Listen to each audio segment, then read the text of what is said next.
কেমন আছেন সবাই? আশা করছি ভালো আছেন আর আমিও খুব ভালো আছি। আজ ননদের বাড়ির সেকেন্ড ডে, তো দিদির অপারেশন হয়ে গেছে আর আজকের আমাদের বাড়ি যাওয়ার দিন, সেই জন্য সকাল সকাল ঘুম থেকে উঠে পড়েছি, উঠে রেডি হয়ে গেছে। আর দিদি আমাদের সামনে হাজির করেছে গরম গরম ফুলকো ফুলকো লুচি, আলুর তরকারি আর গরম গরম চা। সকালে ডিনারটা তো হেভি হলো। দিবাকর এখানে বসে রয়েছে, চা খাচ্ছে, আমাদের সঙ্গে যাবে, আমাদের একটু পৌঁছে দিয়ে আসতে যাবে। আর দিদি ওখানে চা বিস্কিট খাচ্ছে, লুচি খায়নি, তার কারণ দিদি পুজো করবে তারপরে খাবে। দিদির শাশুড়ি মাও চলে এসেছেন আর তার সঙ্গে চলেছেন এই যে ক্যান্ডি। আর এই মিষ্টি ক্যান্ডিটা হচ্ছে দিদির পাশের বাড়ির একজনের কাছে থাকে।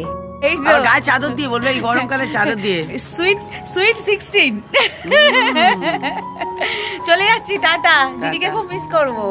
আবার এসো, আবার আসবো, ঠিক আছে। আসলাম। এই যে সুইট 14, ওই যে সুইট 14 দেখাবে তো, এইদিকে তাকাও, সুইট 14।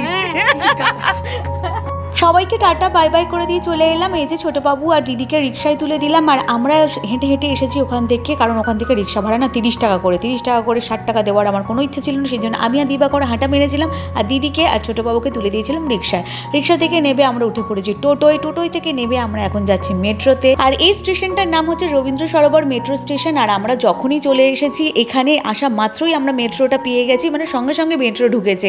তো আমাদের লাকটা আজকের ভালো ছিল। তো বসে পড়ে একটুখানি পোজ দিচ্ছি মানে কি আপনাদের সঙ্গে কথা তো বলতে পারছি না, ভয়েস ওভার দেবো জানি, সেই জন্য একটু এদিক ওদিক তাকিয়ে ক্যামেরাটা অন করে নিলাম। মেট্রোটা একদম ফাঁকা ছিল, সেই জন্য আমরা চারিদিকে ছড়িয়ে ছিটিয়ে বসেছিলাম। আর ওই হচ্ছে ছোটবাবু জানালার সামনে তাকিয়ে বসে রয়েছে। আর নাম্বার সময় হয়ে গেছে, তখনই আমি পোজ দিতে চলে এলাম। দিবাকরকে বললাম প্লিজ একটা ভিডিও করে দে, আমি দরজার সামনে দাঁড়িয়ে থাকছি আর এটা আমি রিলসে অ্যাড করে দেবো কোনো গানের সঙ্গে। তো সেই মতনও করেও দিল। তারপরে আমরা নামবার সময় দিদিকে ধরে ধরে নামাতে হচ্ছে, দিদি যেহেতু চোখে অপারেশন আর এক্সিলেটারের মধ্যে দিয়ে দিদি নামতে ভয় লাগে, সেই জন্য ওকে ধরে ধরে নামাতে হলো। তারপরে অনেকক্ষণ অটো বসে থাকার পরে আমাদের অটোটা ছাড়লো। আর আমাদের সামনে যিনি বসে আছেন উনি হচ্ছে আমাদের পাশের বাড়ি থাকেন। আর ওনার পুচকু সোনাটাকে আমি কোলে নিলাম, কিছুতেই আসতে চাইছিল না, তো জোর করে কোলে ওর মা আমাকে দিয়ে দিল।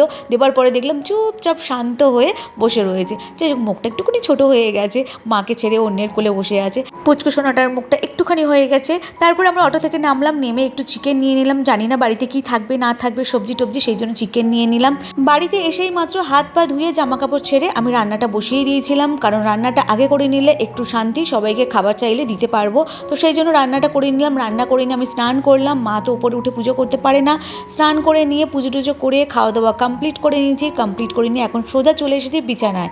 খাওয়া তো হয়ে গেছে, ছোটোবাবু এইদিকে ঘুমাচ্ছে। তো আজকের মিনি ব্লগটা আপনাদের কেমন লাগলো অবশ্যই কমেন্ট করে জানাবেন। ভিডিও ভালো লাগলে ছোট্ট করে একটা লাইক করবেন, কমেন্ট করবেন, শেয়ার করবেন। সবাই ভালো থাকবেন। যা আমার কানে খুলে যাচ্ছিল। সবাই ভালো থাকবেন, টাটা, লাভ ইউ গাইস।